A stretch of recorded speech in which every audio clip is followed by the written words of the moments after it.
నమస్కారం. ఆయుష్మాన్ భవ కార్యక్రమానికి స్వాగతం, సుస్వాగతం. మనం కొద్ది రోజుల నుంచి వర్షాలు చూస్తున్నాం. మరి వర్షాకాలంలో సూర్యుడు కనిపించడు. కానీ ఈ వర్షం ద్వారా మరి ఎన్నో రోగాలకి కారణమవుతుంది. మరి ఎలాంటి కారణాలు మరి ఈ వర్షాకాలంలో వస్తాయి? మరి ఎలాంటి రోగాల ద్వారా మనం ఎన్నో ఇబ్బందులు పడుతూ ఉంటాం కదా. ఈ రోగాలు, రకరకాల రోగాలు ఏ రకంగా ఇబ్బందులు పడతాయి, ఎలాంటి రోగాలు వస్తాయి ఈ వర్షాకాలంలో అన్న అంశంపైన ఇవాళ ఆయుష్మాన్ భవ కార్యక్రమం మనం మొదలు పెడదాం. సో ఈ విషయాన్ని చెప్పడానికి మనతో పాటు ఉన్నారు ఆరోగ్యరత్న యోగా సుబ్రహ్మణ్యం గారు. సో ఆయనతో మాట్లాడి ఈ అంశం పైన మనం ముందుకెళ్దాం. నమస్తే సార్. నమస్తే. Welcome to show. Thank you sir. Yes sir, మనం కొద్ది రోజు నుంచి వర్షాకాలం అది చూస్తున్నాం. వర్షాకాలం చాలామంది ఎంజాయ్ చేస్తారు, కానీ దాంతోపాటు కూడా మనకి కొన్ని రోగాలు వస్తాయి. ఈ రోగాల్లో కి నివారణ గురించి మనం మాట్లాడుకుందాం. ఫస్ట్ ఎలాంటి రోగాలు ఈ ఈ వర్షాకాలంలో వస్తాయంటారు? ఇది చాలా ఇంపార్టెంట్ టాపిక్ అండి ఇది. ఎందుకంటే వర్షాలు స్టార్ట్ అయిపోయినాయి. ఈ తుఫాన్లని గత కొద్ది రోజులుగా వర్షాలు పడుతూనే ఉన్నాయి. చెరువులన్నీ నిండిపోయినాయి.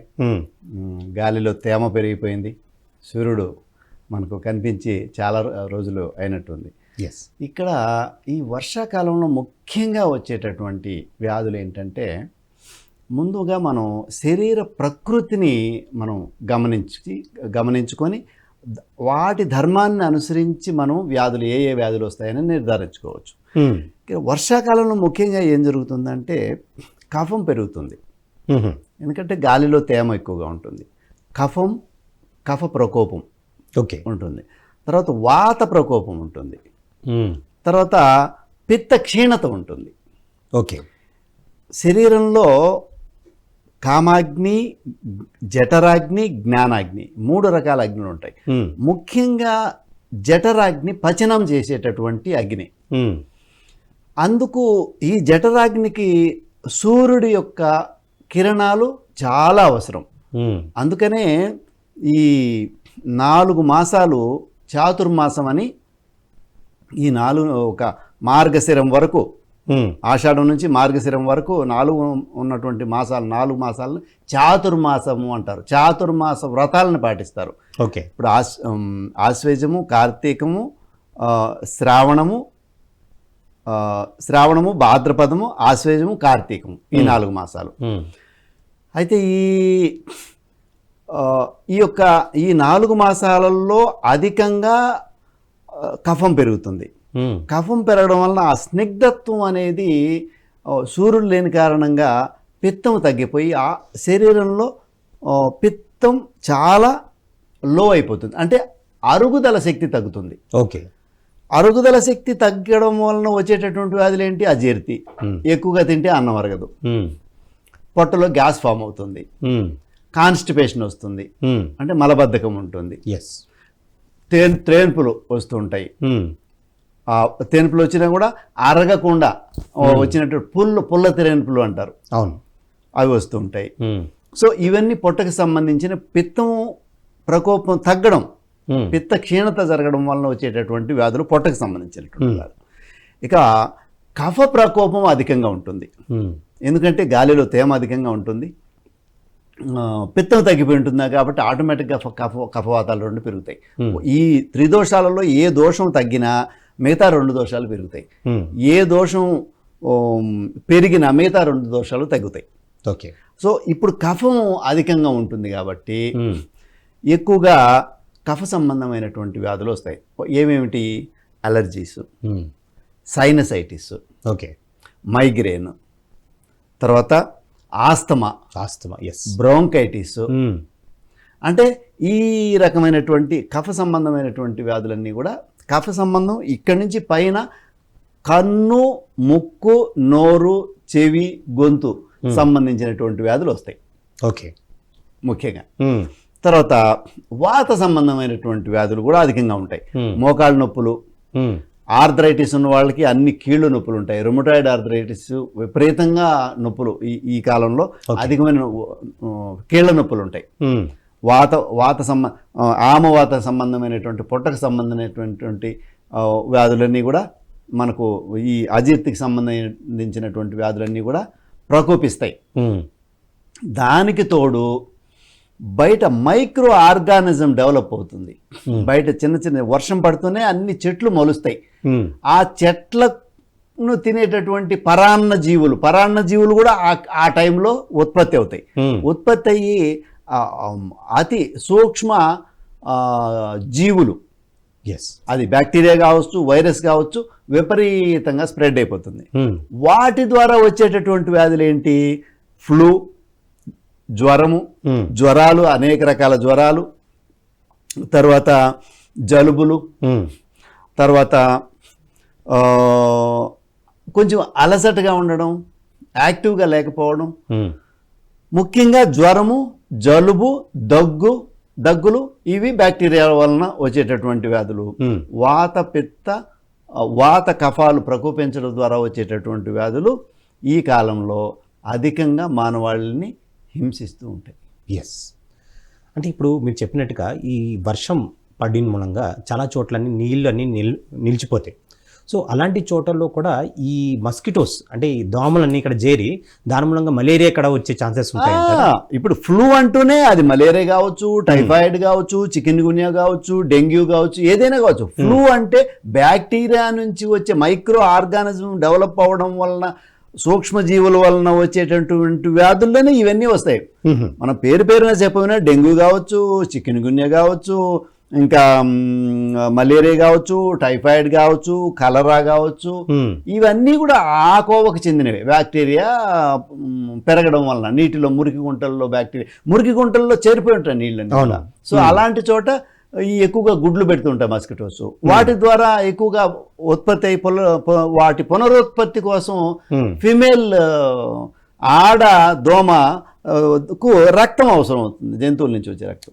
అది మనుషుల నుంచి తీసుకోవడానికి సులభంగా ఉంటుంది కాబట్టి అది నేరుగా మనుషుల మీద దాడి చేసినప్పుడు అక్కడ ఉన్నటువంటి ఇవన్నీ కూడా సూక్ష్మ క్రిములన్నీ కూడా మన రక్తంలోకి పోయి అక్కడ వ్యాధిని క్రియేట్ చేస్తూ ఉంటాయి. ఇవి బ్యాక్టీరియాకి సంబంధించినటువంటి వ్యాధులు, వైరస్ కానీ బ్యాక్టీరియా. సో అంచేత ఇంకా అంటే ఇవన్నీ కాకుండా ఇంకైనా వేరే రకమైన ప్రాబ్లమ్స్ కూడా ఉంటాయి. అంటే కొంతమందికి అంటే ఏజ్ ఎక్కువ ఉన్న వాళ్ళకి ఒళ్ళు నొప్పులు అది ఇక్కడ ఎక్కువ అధికంగా అవడం కానీ, సో ఇవన్నీ కూడా ఈ వాత ప్రభావం వాత కఫాలు ప్రకోపిస్తాయి, అంటే ఎక్కువ అవుతాయి, పిత్తం తగ్గుతుంది. అంటే అరుగుదల తగ్గినప్పుడు మనకు ఈ సైనోవియల్ ఫ్లూయిడ్, ఇంకా మళ్ళీ ఆంగ్ల పరిభాషలో మాట్లాడాలంటే శరీరంలో ఎక్కువగా కదలికలు ఉండవు. చలికాలం ఎక్కువ కదలికలు ఉండవు, ఎందుకంటే శరీరం చల్లబడిపోయి ఉంటుంది. అంటే అగ్ని తగ్గిపోయి ఉంటుంది శరీరంలో, వేడి తగ్గిపోయి ఉంటుంది శరీరంలో. బయట చల్లగా ఉన్న కారణంగా వేడి తగ్గుతుంది.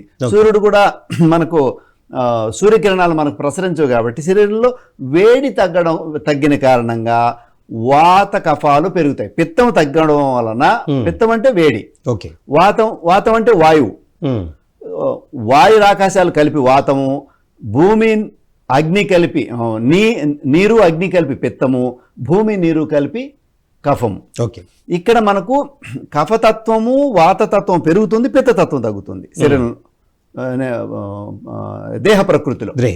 సో అప్పుడు కఫ సంబంధమైనటువంటి వ్యాధులు మనం చెప్పుకున్నటువన్నీ కూడా, సైనసైటిస్ అయితేనేమి, ఎలర్జీ అయితేనేమి, తుమ్ములు అయితేనేమి, దగ్గులు, ఆస్మా, బ్రాంకైటిస్, ఇవన్నీ కూడా కఫ సంబంధమైనటువంటి వ్యాధులు. వాత సంబంధమైనటువంటి వ్యాధులు ఒళ్ళు నొప్పులు, కీళ్ళు నొప్పులు, మోకాళ్ళ నొప్పులు, అన్ని కీళ్ళు నొప్పులు రావడం, కండరాల నొప్పులు రావడం, ఇవన్నీ కూడా ఏజ్ని అనుసరించి వాళ్ళకు సహజంగా ఈ కాలంలో మనకు ప్రకోపిస్తూ ఉంటాయి అనారోగ్య సమస్యలు. ఈ విధమైనటువంటి మనం చెప్పుకున్నటువంటి అనారోగ్య సమస్యలు తలెత్తుతూ ఉంటాయి అన్నమాట. సో అంచేత ఇలాంటి రోగాలు వస్తాయి కాబట్టి అంటే ఇక్కడ మరి ఎలాంటి భోజనాలు మనం తినాలి అంటే ఎలాంటి ఫ్రూట్స్ కానీ ఆ వెజిటేబుల్స్ కానీ అంటే ఈ కాల పరంగా మన అంటే ప్రతి కాలంలో ఒక రకమైన మనం ఫ్రూట్స్ సజెస్ట్ చేస్తాం, అలాగే వెజిటేబుల్స్ సజెస్ట్ చేస్తాం. సో ఈ 4 చతుర్మాసాలు అనేసి అన్నట్టుగా ఈ మాసాల్లో మరి ఎలాంటి ఫుడ్స్ వాళ్ళు స్వీకరించాలంట? ఇక్కడ మామూలుగా అండి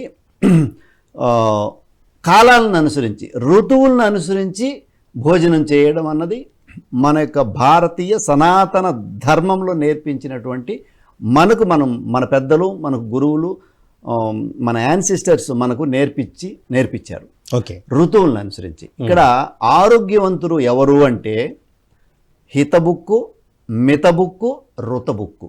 మ్మ్. అంటే హితమైన ఆహారాన్ని భుజించే వ్యక్తిని హితభుక్కు అంటారు. భుక్కు అంటే భుజించేవారు, భుజించేవారు. మ్మ్. భోక్త. తర్వాత మితబుక్కు, మితంగా చేయడం. మ్మ్. తర్వాత ఋతబుక్కు అంటే ఋతువులను అనుసరించి భోంచేయడం. మ్మ్. ఈ మూడు రకాలైనటువంటి పద్ధతుల్ని ఒక వ్యక్తి పాటిస్తే అతనికి అనారోగ్య సమస్య రాదు అని చెప్పడం జరిగింది Yes. మన సనాతన ధర్మంలో. మ్మ్.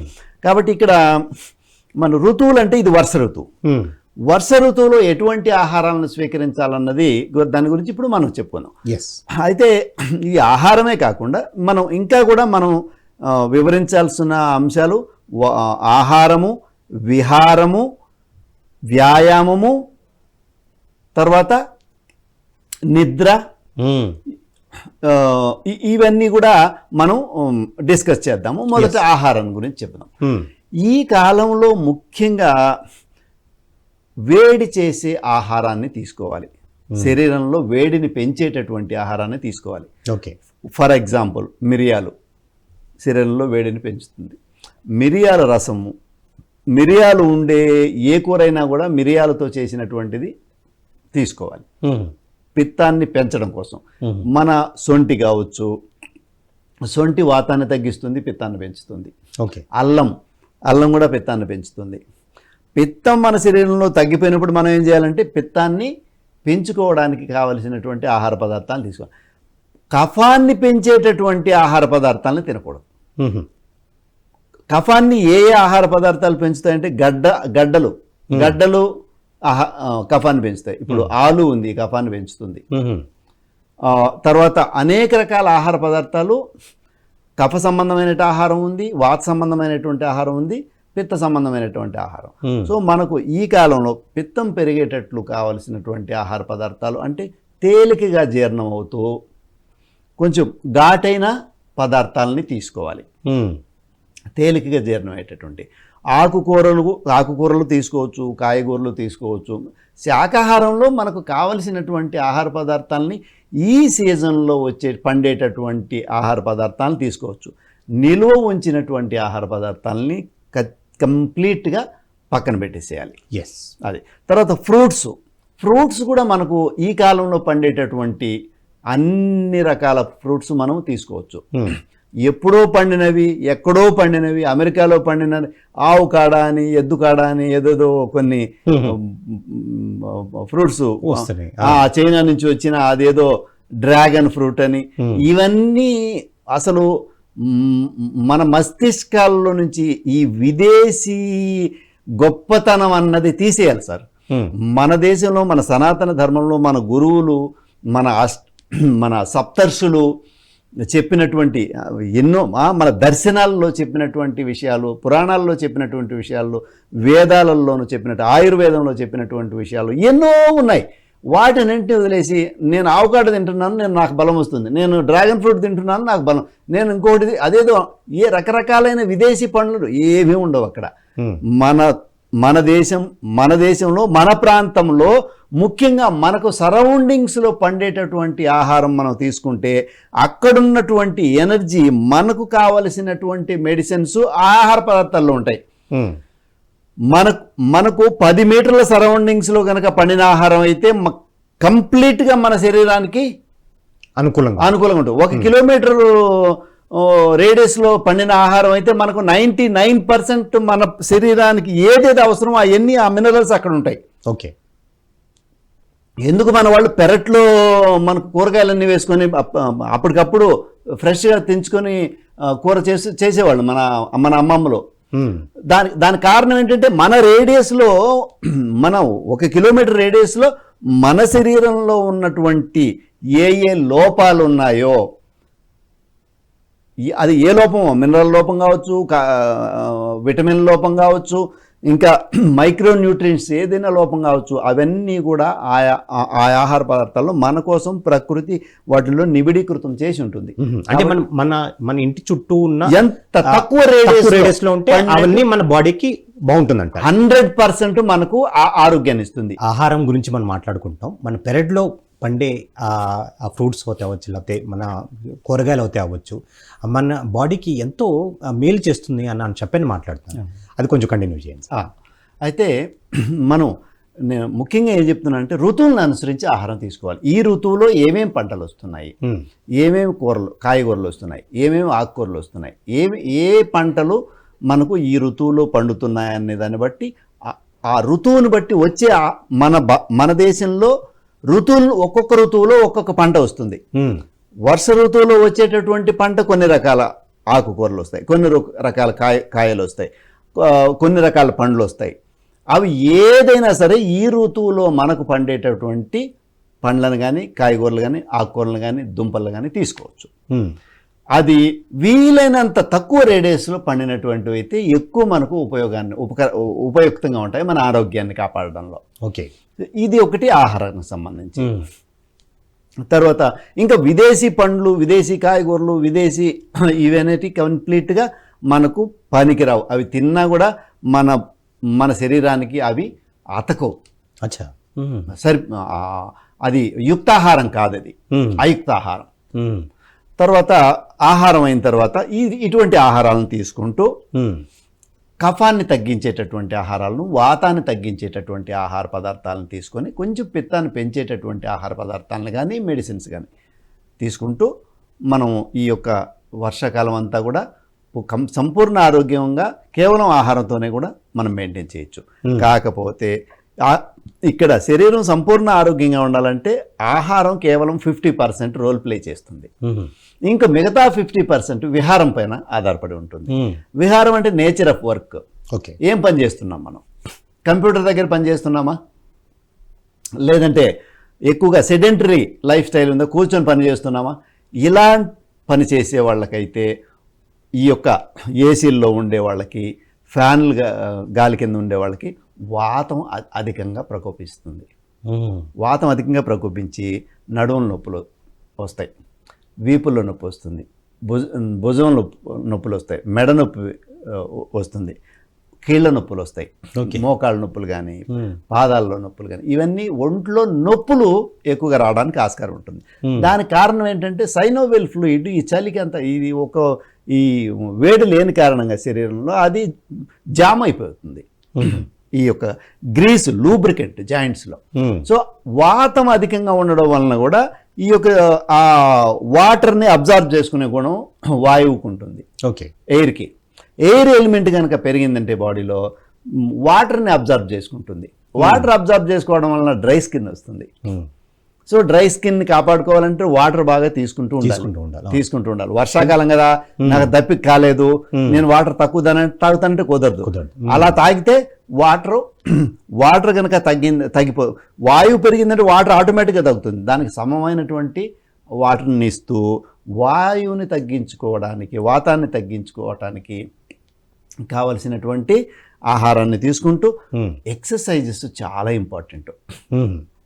ఈ యొక్క సెడెంటరీ లైఫ్ స్టైల్ పని చేసుకునే వాళ్ళకైతే ఓకే, ఏది పార తీసుకుని అరటి చెట్లు తవ్వడము, నిమ్మ చెట్లు తవ్వడము, లేదంటే గడ్డపార మడక దున్నడము. ఇప్పుడు ట్రాక్టర్లన్నీ వచ్చేసినాయి, మడక దున్నే వాళ్ళు కూడా. అంటే బాగా కష్టించి శారీరక కష్టం చేసే వాళ్ళకైతే పర్వాలేదు, కానీ సెడెంటరీ లైఫ్ స్టైల్ ఉన్నవాళ్ళు, కొంచెం ఏజ్డ్ పీపుల్కి ఈ యొక్క ఎక్సర్సైజ్ అనేది చాలా ఇంపార్టెంట్. ఉదయాన్నే లేచి ఒక 12 రౌండ్లు, 12 సైకిల్స్, సూర్య నమస్కారాలు, 12 స్టెప్పులు వస్తాయి, లేదా 20 స్టెప్పులు ఉన్నాయి, 9 స్టెప్పులు ఉన్నాయి, 40 స్టెప్పులు ఉన్నాయి, 60 స్టెప్పులు ఉన్నాయి. సూర్య నమస్కారాలు అనేక రకాలుగా ఉన్నాయి, చాలా ఉన్నాయి. వాటిలో 12 స్టెప్పులు సూర్య నమస్కారాలు 12 మంత్రాలతోటి, సూర్యుడి యొక్క బీజాక్షరాలతోటి రోజుకు 12 రౌండ్లు సూర్య నమస్కారాలు చేసుకుంటే చాలు. మొత్తం అంతా కూడా యాక్టివేట్ అయిపోతుంది బాడీ. అగ్ని పెరుగుతుంది, జఠరాగ్ని పెరుగుతుంది, శరీరంలో అగ్ని పిత్తం పెరుగుతుంది సూర్య నమస్కారాల వలన. ఈ కాలం 12 మినిమము 25 వరకు చేసుకోవచ్చు పొద్దున్నే. పొద్దున్నే. సాయంత్రం కూడా సేమ్ సూర్య నమస్కారాలే. సాయంత్రం చంద్ర నమస్కారాలు అవసరం లేదు. ఇప్పుడు వేసవిలో చంద్ర నమస్కారాలు చేయాలి, శరీరం చలువుకు తిరుగుతుంది. సూర్య నమస్కారాలు వేడి పుట్టిస్తుంది శరీరంలో, చంద్ర నమస్కారాలు శరీరాన్ని వేడి తగ్గిస్తుంది. కాబట్టి ఇప్పుడు మనకు వేడి అవసరం. పిత్తం అవసరం. అవును. సో కాబట్టి మనం సూర్య నమస్కారాలని ఉదయం సాయంత్రం 12 రౌండ్లు మినిమం 12 రౌండ్లు, మ్యాక్సిమం 25 రౌండ్లు అట్లా ఉదయాన్నే సాయంత్రం కనుక చేసుకుంటే ఖాళీ కడుపుతో, ఉదయాన్నే ఖాళీ కడుపుతో, సాయంత్రం సూర్యాస్తమయంకి అటు ఇటుగా, సూర్యోదయానికి అటు ఇటుగా, ఓకే, కొంచెం ముందన్న కావచ్చు, కొంచెం వెనకన్నా కావచ్చు, కొంచెం వెనకాల అలా 2 పూట్ల గనక సూర్య నమస్కారాలు చేసుకుంటే శరీరంలో అగ్ని సమంగా ఉంటుంది. అందుకనే ఆయుర్వేద ఆచార్యుడు చెప్తారు, సమదోష సమాగ్నిశ్చ సమధాతు మలక్రియ ప్రసన్నాత్మ ఇంద్రియానాం స్వస్థైతి విధీయతే అని చెప్పేసి ఒక శ్లోకం చెప్తారు మన చరక సంహితలో. ఓకే, అంటే సమదోష సమాగ్నిశ్చ, సమదోషాలు అంటే వాత పిత్త కఫాలని త్రిదోషాలు అంటారు. త్రిదోషాలు అంటారు. ఈ దోషాలు అంటే త్రిదోషాలు సమంగా ఉండాలి. సమదోష అంటే వాత పిత్త కఫాలు సమంగా ఉండాలి.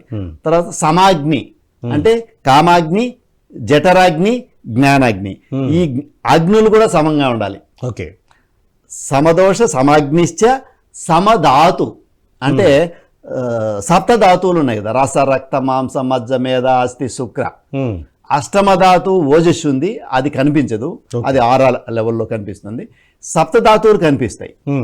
ఈ సప్తధాతువులు కూడా సమంగా ఉండాలి. సమదోష సమాగ్నిశ్చ సమధాతు మలక్రియ, మలక్రియ సక్రంగా జరగాలి. ఒంటికి కానీ రెంటికి కానీ మన టూల్స్ కానీ యూరినేషన్ కానీ కరెక్ట్గా జరుగుతూ ఉండాలి. ఈ కాలము కాన్స్టిపేషన్ అనేది సర్వసాధారణంగా దానికి ఉంటుంది. కాబట్టి ఎక్కువ ఫైబర్ ఉండేటి, కఫాన్ని నివారించేటి, కొంచెం పిత్తాన్ని పెంచేటటువంటి ఆహార పదార్థాలను తీసుకుంటూ వాత పిత్త కఫాలను బ్యాలెన్స్ చేసేటటువంటి కరక్కాయి, తానికాయి, ఉసిరికాయి, ఈ మూడింటిని వాడచ్చు. ఈ వర్షాకాలంలో 3 కలిపి త్రిఫలా చూర్ణం అని దొరుకుతుంది మార్కెట్లో, అది వాడచ్చు. లేదా కేవలం కరక్కాయను వాడినా కూడా చాలు, కరక్కాయ పిత్తాన్ని పెంచుతుంది. ఓకే, సో కేవలం కరక్కాయను వాడినా కూడా మనం శరీరం ఆరోగ్యంగా ఉంటుంది. సో ఇట్లా సమధాతువుల్ని సమంగా పెట్టుకొని సమదోష సమాగ్నిశ్చ సమధాతు మలక్రియ ప్రసన్నాత్మ ఇంద్రియానం, మన ఇంద్రియాలని, ఆత్మని, మనస్సుని, ఇక్కడ ప్రసన్నాత్మ అంటే ఇక్కడ మనస్సుని ప్రశాంతంగా పెట్టుకోవడానికి ధ్యానం చేసుకుంటూ ఇంద్రియాలని ముఖ్యంగా తన స్వాధీనంలో ఉంచుకోవాలి.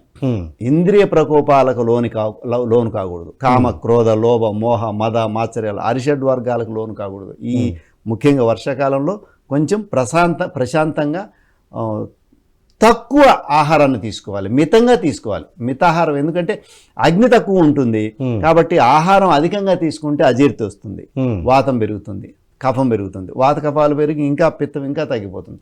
తద్వారా మరణం కూడా సంభవించడానికి ఆస్కారం ఉంటుంది ప్రజలకి. ఓకే, కాబట్టి ఇక్కడ వీటి నుంచి కాపాడుకోవాలంటే మనము ఆహారం మితంగా తీసుకుంటూ ఈ యొక్క దోషాలని, అగ్నుల్ని, ధాతువుల్ని అన్నిటినీ సమంగా పెట్టుకొని ఋతబుక్కు అయి ఋతువులను అనుసరించి భోంచేసి ఒక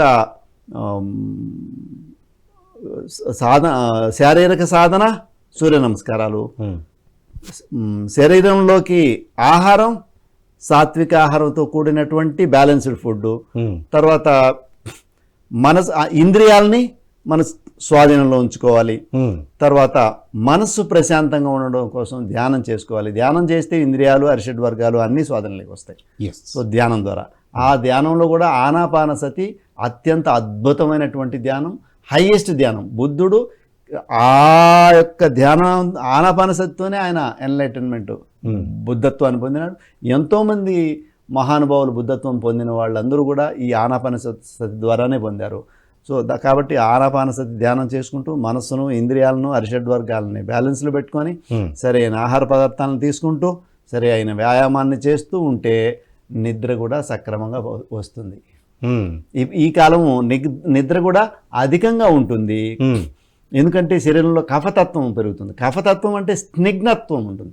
ఆ స్నిగ్ధత్వం వలన ఏమవుతుందంటే మెదడు కాస్త ఎక్కువ శరీరానికి విశ్రాంతి కావాలని కోరుకుంటూ ఉంటుంది. అది దానికని మనం ఈ పద్ధతుల్ని, మనం చెప్పిన పద్ధతులన్నింటినీ పాటించుకుంటూ వస్తే ఆటోమేటిక్గా నిద్ర 6 నుంచి 7-8 గంటలకు సరిపోతుంది. ఆ తర్వాత ఆహారము, విహారము, నిద్ర, వీటిని బ్యాలెన్స్గా పెట్టుకున్నామంటే కంప్లీట్ సంపూర్ణంగా ఈ యొక్క వర్షాకాలం వచ్చేటటువంటి వ్యాధులన్నింటి నుంచి మనం కాపాడుకొని మనం ఆరోగ్యంగా ఉండొచ్చు. ఇక నెక్స్ట్, ఒకవేళ ఈ మనం ముందు చెప్పుకున్న అనారోగ్య సమస్యలు వచ్చినాయి, ఉదాహరణకి ఫ్లూ వచ్చింది, ఏం చేయాలి? నేను అదే అడుగుదాం. అంటే ఇప్పుడు మీరు ఇందాక చెప్పారు అంటే రోగాలు వస్తాయి, అంటే ఇప్పుడు అంటే జనరల్ గా మీరు అంటే ఈ కాలంలో ఎలాంటి ఆహారం తినాలి అన్నది జనరల్ గా చెప్పారు.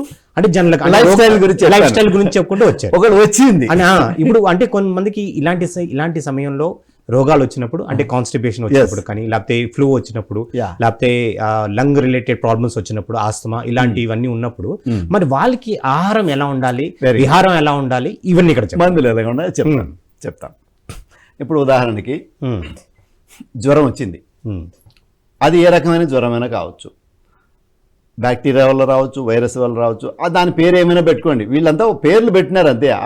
డెంగ్యూ అని, చికెన్ గున్యా అని, కీళ్ళ నొప్పి ఉంటే చికెన్ గున్యా, ప్లేట్లెట్ తగ్గిపోతే డెంగ్యూ, లేకపోతే ఇంకొక ఫ్లూ. జ్వరాలు సీజనల్గా వచ్చే ఫ్లూస్, వీటికి రామబాణం లాంటిది ఏంటంటే అమృతవల్లి అనేటటువంటి ఒక మొక్క ఉంటుంది. ఈ కాలంలో అద్భుతంగా పెరుగుతుంది, అది ఎక్కడైనా పెరుగుతుంది. మీరు చెట్లకు ఎక్కడ చూసినా కూడా పెరుగుతుంది అమృతవల్లి. అమృతవల్లి మొక్క సమూలంగా అయినా తీసుకురావచ్చు, లేదంటే ఆకులతో అయినా తీసుకురావచ్చు, లేదంటే కేవలం ఆ తీగ కాండాన్ని అయినా తీసుకొని వచ్చి, ఒకవేళ ఇంట్లో కనుక, మా ఇంట్లో చెట్టు ఉంది, మేము రోజు 2 ఆకులు పెరుకొని తింటూ ఉంటాం, సరిపోతుంది అది. ఒకవేళ అలా ఇంట్లో చెట్టు లేని వాళ్ళు బయట నుంచి తీసుకురావచ్చు, చెట్ల కల్లుకొని ఉంటుంది. లేదు, అమృతవల్లి పౌడర్ దొరుకుతుంది ఆయుర్వేద షాపుల్లో, దొరుకుతుంది. అమృతవల్లి గిలోయ్ అంటారు హిందీలోనూ ఇంగ్లీష్లోనూ. అమృతవల్లి సంస్కృతం, తిప్పతీగ తెలుగు. ఇది ఆంగ్ల పదాలు నాకు పెద్దగా పట్టించుకుని దాని గురించి. ఈ యొక్క అమృతవల్లి అనేటటువంటి తిప్పతీగ అనేటటువంటి మూలికని తీసుకొచ్చి చిన్న చిన్న ముక్కలుగా చేసి పెట్టుకొని ఇంట్లో, లేదు బయట నుంచి తీసుకొచ్చిందైనా సరే, కషాయం కాంచుకొని తాగాలి. ఒక అన్ని ముక్కలైతే కొంచెం ఇట్లా కొట్టేసి రోట్లో వేసి ఒక 4 గ్లాసులు నీళ్లు పోసి 2 గ్లాసులు నీళ్ళు వచ్చేంత వరకు కాంచాలి. కాంచి ఆ వచ్చిన నీళ్ళని వడగట్టి ఇంట్లో ఒక 4 ఉంటే 2 గ్లాసులు కదా, తలా ఒక గ్లాసు తాగాలి. మినిమం 50 ml నుంచి 100 ml వరకు తీసుకోవచ్చు. అట్లా ఒక 10 నుంచి 20 రోజుల వరకు, ఒక అర్ధమండల కాలం కనుక తాగితే జ్వరానికి సంబంధించినటువంటి ఏ బ్యాక్టీరియా అన్నా కొట్టిన మిమ్మల్ని, ఏ బ్యాక్టీరియా అన్నా రాని, బాడీలోకి లోపలికి ఎంటర్ కాలేదు. ఎందుకంటే స్ట్రాంగ్ ఇమ్యూనిటీ వచ్చేస్తుంది. ఇది అద్భుతంగా పనిచేసేటటువంటిది ఫ్లూకి, జ్వరానికి, అన్ని రకాల జ్వరాలకి అమృతవల్లి రామబాణం ఇదొకటి. తర్వాత జలుబులు వస్తూ ఉంటాయి, జలుబు దగ్గులు వస్తుంటాయి. జలుబుకి జలనేతి సూత్రనేతి అనేది హఠయోగంలో అద్భుతంగా పనిచేస్తుంది. జలుబు వస్తూ ఉంది అన్నప్పుడే జలనేతి చేసినామంటే, సూత్రనేతి చేసినామంటే, భస్త్రిక, కపాలభాతి, ఈ 2 రకాల ప్రాణాయామాలు చేసినామంటే, జలనేతి సూత్రనేతి చేసి ఇంకా జలుబు రాదు. నాకు కనీసం 10-15 ఏళ్ళు అయిపోయింది, ఒక 20 ఏళ్ళు నాకు తెలిసినంత వరకు, 20 ఇంకా దాటిపోయి ఉంటుంది, 20-30 ఏళ్ళు ఉంటుంది జలుబు చేసి. జలుబు చేయదు, ఎందుకంటే జలనేతి సూత్రనేతి కనీసం నెలకు అప్పుడప్పుడు ఎవరికైనా నేర్పించేటప్పుడన్నా నేను చేయాల్సి వస్తుంది. సో అలా చేసే మీరు మామూలుగా వాళ్ళైతే ఒక రెగ్యులర్గా ఈ కాలం ఒక 4 రోజులకు ఒకసారి, 5 రోజులకు ఒకసారి, వారానికి ఒకసారి చేస్తూ ఉంటే కఫం అంతా పోతుంది, జలుబులు రావు. ఇంకేమేమి అనుకున్నాము, ఇంకేమో వస్తాయి అనుకున్నాము, మోకాళ్ళ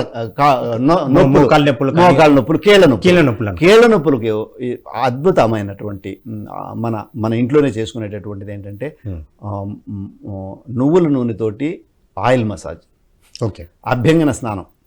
వారానికి ఒకసారి శనివారం అభ్యంగనం చేసుకొని, అంటే మొత్తం నువ్వుల నూనె తల నుంచి పాదాల వరకు ఆపాద మస్తకం బాగా రుద్ది మాలిష్ చేసుకొని గోరువెచ్చటి నీళ్ళతో స్నానం చేస్తే వాత నొప్పులు ఏమన్నా ఉంటే పోతాయి, వాతం కంట్రోల్లోకి వస్తుంది. తర్వాత ఇంకేమనుకున్నాము, ఒక్కొక్క దానికి రెమెడీ చెప్పేస్తున్నాను. జ్వరానికి గిలోయ్, అమృతవల్లి, తిప్పతీగ అన్నం. తర్వాత జలుబులకి జలనేతి సూత్రనేతి, భస్త్రిక ప్రాణాయామం, కపాలభాతి ప్రాణాయామం. వాటికి అనులోమ విలోమ కూడా కలుపుకోవచ్చు. తర్వాత ఇంకేమనుకున్నాము, ఆస్తమా. ఆస్తమా కూడా కఫ అధికంగా ఉండడం వల్ల ఆస్తమాకి ముఖ్యంగా మందుల్లోకి కనుక మనం వెళ్తే మనకు బాగా ఉపయుక్తమైనటువంటిది వామ్ వాటర్, వాముతో చేసినటువంటి అది కఫాన్ని తగ్గిస్తుంది. కఫాన్ని తగ్గించేటటువంటిది తేనె వాడినా కూడా కఫం తగ్గుతుంది. బెల్లం వాడినా కూడా కఫం తగ్గుతుంది. తేనె బెల్లం మనం తినే ఆహారంలో వాడుకుంటే. ఇప్పుడు అల్లము వాడితే అల్లము సొంటె వాతాన్ని తగ్గిస్తుంది, పిత్తాన్ని పెంచేటటువంటివి. ఇలాంటివి రెగ్యులర్గా వాడుతూ ఉండాలి ఇంట్లో ఏదో ఒక సందర్భంలో. ఊరికి పొద్దున్న లేచి తేనె కొద్దిగా అల్లము అట్లా రసం పిండుకొని కలుపుకొని అట్లా తీసుకుంటే లేహ్యం మాదిర మనకు కఫం అనేది రాకుండా ఉంటుంది, పెరగకుండా ఉంటుంది. ఇంకా ఈ లోపలికి వెళ్ళి మనకు కావాలంటే ఆయుర్వేద ఔషధాల్లోకి వెళితే కనకసవ అనే ఒక మెడిసిన్ ఉంది, కనకసవ. అది మనం ఫర్దర్గా డిస్కస్ చేద్దాం. అంటే ఆస్తమా రిలేటెడ్ ఉన్న దానికి మరి ఎలాంటి పరిష్కారం ఉంది ఈ కాలంలో, అంటే ఈ వర్షాకాలంలో మీరు చెప్తున్నారు. అంటే మన ఈ ఋతువులో వచ్చే రోగాల్లో ఎస్పెషల్లీ అంటే ఈ లంగ్స్కి సంబంధించిన వ్యాధుల్లో ఆస్తమా కానీ బ్రోన్కైటిస్ కానీ, సో ఇలాంటివి వచ్చినప్పుడు మరి ఇలాంటి మందులు స్వీకరించాలంటారు? దానికి నివారణ ఏంటి?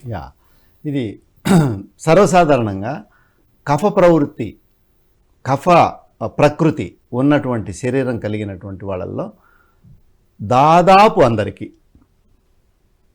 90% ఆఫ్ ద పీపుల్లో ఈ యొక్క ఆస్థమాటిక్ సిమ్టమ్స్ మనకు భయపడుతుంటాయి. దగ్గు రావడము, లంగ్స్లో ఊపిరాడకపోవడము, పిల్లి కూతల్లాగా సౌండ్స్ రావడము, ఊపిరి సరిగా అందకపోవడము, బ్రోంకనల్ కెనాల్స్ అని నేరో అయిపోవడము, అల్వియోలైస్లో వాటర్ చేరి ఊపిరి తీసుకోలేని పరిస్థితులు రావడము, ఇవన్నీ కూడా కఫ అధికంగా ఉన్నటువంటి, కఫం చెడినటువంటి, కఫ ప్రకోపం చెందినటువంటి శరీరాల్లో వస్తూ ఉంటుంది. సో అలా వచ్చినప్పుడు ఈ కాలంలో ముఖ్యంగా అది ఎక్కువ అవుతుంది, ఇంకా త్రిబుల్ అవుతుంది. అప్పుడు ఏం చేస్తారంటే హాస్పిటల్కి పరిగెత్తడం, టాబ్లెట్లు, వాళ్ళు ఇచ్చేటటువంటి స్టెరాయిడ్స్ వాడతారు. వాళ్ళు శరీరానికి అత్యంత ప్రమాదకరమైనటువంటి స్టెరాయిడ్స్ని వాళ్ళు వాడతారు. ఆ ఇన్హేలర్స్, టాబ్లెట్స్లో ఈ తర్వాత స్టెరాయిడ్స్ ఇవన్నీ వాడి శరీరాన్ని భ్రష్టు పట్టించేస్తారు. ఇంకా రోగగ్రస్తం అయిపోతుంది శరీరం, ఇమ్యూనిటీ ఇంకా లో అయిపోతుంది అవి వాడడం వలన. Antibiotics, steroids. అద్భుతమైనటువంటి రెమెడీస్ ఏమిటంటే home remedies and in case ఇంకా ఎక్కువ కావాలంటే ఆయుర్వేదం. ఇప్పుడు హోమ్ రెమెడీస్లో మనకు ఈ యొక్క దీన్ని కఫం అధికంగా ఉన్నప్పుడు తగ్గించడానికి అద్భుతమైన మనం చెప్పాము కదా, తేనె రెగ్యులర్గా 3 పూట్ల తేనె వాడుతుంటే ఒక మందులాగానే చెప్తాను నేను. ఓన్లీ అదంటే తేనె అంటే మాకు షుగర్ ఉంది అది అంటారు. ఇది తులసి ఆకులు, ఒక 9 తులసి ఆకులు పేర్కొని కొంచెం తేనె అందులో వేసి, తులసి ఆకులు తేనె ప్రతిరోజు ఉదయాన్నే సాయంత్రం తింటూ ఉంటే ఆస్తమా లోపల ఉన్నటువంటి కఫం అంతా కూడా కరిగి వచ్చేస్తుంది, బయటకు వచ్చేస్తుంది. అద్భుతమైన మెడిసిన్. ఈ కాలంలో శరీరాన్ని, పిత్తాన్ని పెంచేటటువంటిది దివ్య ఔషధం ఏదన్నా ఉందంటే అది తులసి. తులసిలో తేనె కనుక మిక్స్ అయిందంటే ఇంకా తిరుగులేదు. పోతే నెయ్యి, ఆవు నెయ్యి, బర్రె నెయ్యి కాదు, ఆవు నెయ్యి వాడాలి. అది కూడా మనం పిత్తాన్ని పెంచుతుంది. తర్వాత ఈ ఆయిల్స్, మనం రిఫైన్డ్ ఆయిల్స్ ఏవేవి ఉన్నాయో అన్నీ కూడా బంద్ చేసి పక్కన పెట్టాలి. మైదా, పాల పదార్థాలు కంప్లీట్గా పక్కన పెట్టాలి. నెయ్యి పాల పదార్థం అయినప్పటికీ కూడా అది పిత్తాన్ని పెంచుతుంది. నెయ్యి తప్ప మిగతాటి అన్నీ కఫాన్ని పెంచుతాయి పాల దగ్గర నుంచి. సో మనము ఈ విధమైన ఇంట్లో దొరికేటటువంటివి. తర్వాత గోమూత్రం. ఈ కాలం ముఖ్యంగా మన శరీరంలో వేడిని సమంగా, పిత్తాన్ని సమంగా ఉంచుకోవాలంటే, కఫాన్ని తగ్గించుకొని, కఫవాతాలను తగ్గించుకోవాలంటే గోమూత్రం అద్భుతంగా పనిచేస్తుంది. ఇప్పుడు మార్కెట్లో మంచి బ్రాండ్ అంటే ఒక నమ్మకమైనటువంటి వ్యక్తుల దగ్గర గోమూత్రం నుంచి అరక్ తీస్తారు వాళ్ళు. గోమూత్రం నుంచి చాలా ప్రాసెస్ ఉంటుంది. అది మామూలుగా కాంచి నీటి ఆవిరి వచ్చి నీటి ఆవిరి ద్వారా వచ్చినటువంటి చుక్కల్ని అది స్టోర్ చేసి దాన్ని బాటిల్లో ఇచ్చేసి అమ్ముతుంటారు. అరక్ అంటారు, గోమూత్రం అరక్. ఇది కనుక ప్రతిరోజు ఉదయాన్నే పరగడపున ఒక 2 మూతలు అంటే ఒక 10 ml గోమూత్రాన్ని ఒక 20 ml వాటర్ కలిపి 10 ml గోమూత్రానికి 20 ml వాటర్ కలిపి రెగ్యులర్గా కనుక తీసుకుంటూ ఉంటే మనకు కఫ సంబంధమైనటువంటివి తగ్గుతూ వస్తాయి, కఫం తగ్గుతూ వస్తుంది. ఓకే. తర్వాత ఇవి ఇంట్లో దొరికేటటువంటి ఇంకా కఫాన్ని తగ్గించేవి చాలా ఉన్నాయి. చెక్క కూడా, దాల్చిన చెక్క కూడా కఫాన్ని తగ్గిస్తుంది, లవంగాలు కూడా కఫాన్ని తగ్గిస్తాయి. తర్వాత సొంటి కూడా తగ్గిస్తుంది, అల్లము తగ్గిస్తుంది, బెల్లము తగ్గిస్తుంది కఫాన్ని, తర్వాత ఈ తేనె తగ్గిస్తుంది. సో ఇవి అన్నీ అంటే చిన్న డౌట్ ఏంటంటే వస్తుందంటే, అంటే ఎక్కువ వేడి చేసే పదార్థాలు కూడా ఎక్కువ చేసుకున్నా కానీ మళ్ళీ ఎక్కువ వేడి చేస్తుంది అంటారా? అలా ఈ కాలము ఎక్కువ వేడి చేసే పదార్థాలని తీసుకున్నా కూడా శరీరం బ్యాలెన్స్ చేసుకుంటుంది. అది కొంతమంది వ్యక్తులకి అంటే వేడి తత్వం ఎక్కువ ఉందంటారు. పిత్తతత్వం అధికంగా ఉన్నటువంటి వాళ్ళు బ్యాలెన్స్ గా తీసుకోవాలి. వాళ్ళకి తీసుకునేటప్పుడు తెలిసిపోతుంది. లేదా ఒక అనుభవజ్ఞుడైనటువంటి ప్రాక్టీషనర్ ఆయన సలహా తీసుకోవచ్చు. ఎంత డోస్ అనేది. ఇప్పుడు నేను డోస్ చెప్పలేను, ఎందుకంటే మీ శరీర తత్వాన్ని బట్టి మీకు డోస్ చెప్పమంటే చెప్తాను. అందరికీ వీక్షకులకు అందరికీ డోస్ చెప్పాలంటే చెప్పలేను. అందుకనే నేను వస్తువుల పేర్లు మాత్రమే చెప్తున్నాను, ఎంత తీసుకోవాలన్నది చెప్పలేదు. కరెక్ట్. ఎంత తీసుకోవాలన్నది మీకు తెలిస్తే తినండి, లేదంటే ఒక అనుభవజ్ఞుడైనటువంటి ప్రాక్టీషనర్ దగ్గర, ఆయుర్వేద డాక్టర్ కావచ్చు, యోగ డాక్టర్ కావచ్చు, ఎవరైనా భారతీయ సనాతన వైద్య విధానం తెలిసినటువంటి అనుభవజ్ఞుడి దగ్గర సలహా తీసుకొని మీరు ఎంత డోసు కావాలన్నా నిర్ణయించుకొని ఈ పదార్థాలని వాడినారంటే మీరు ఇదవుతుంది కఫం. ఇంకా బ్రోంకైటిస్, ఈ ఆస్థమాటిక్ కండిషన్లో పేషెంట్కి చాలా బ్యాడ్ అనుభవం ఉంటుంది. అంటే బ్యాడ్ ఎక్స్పీరియన్సెస్, ఊపిరి తీసుకోలేరు, చాలా కష్టపడుతుంటారు. దానికి ఇంకా మనం లోతుగా వెళ్ళి ఆయుర్వేదం వెళ్ళాలంటే వాసారిష్ట అని ఒక అరిష్ట ఉంటుంది, అది మూలికల నుంచి తీసి ఉంటుంది. తర్వాత కనకసవ అని ఒక అది కూడా అరిష్టానే. ఈ రెండు కూడా పరిమితమైనటువంటి డోసెస్లో తీసుకుంటే ఊపిరితిత్తుల్లో ఉన్నటువంటి ఆ కఫం అంతా కరిగి కంప్లీట్గా ప్యూరిఫై అవుతాయి లంగ్స్. వీటితో పాటు ప్రాణాయామాలు చాలా ఇంపార్టెంట్. ఆసనాలు, ప్రాణాయామాలు చాలా ఇంపార్టెంట్ ఈ యొక్క వర్షాకాలంలో.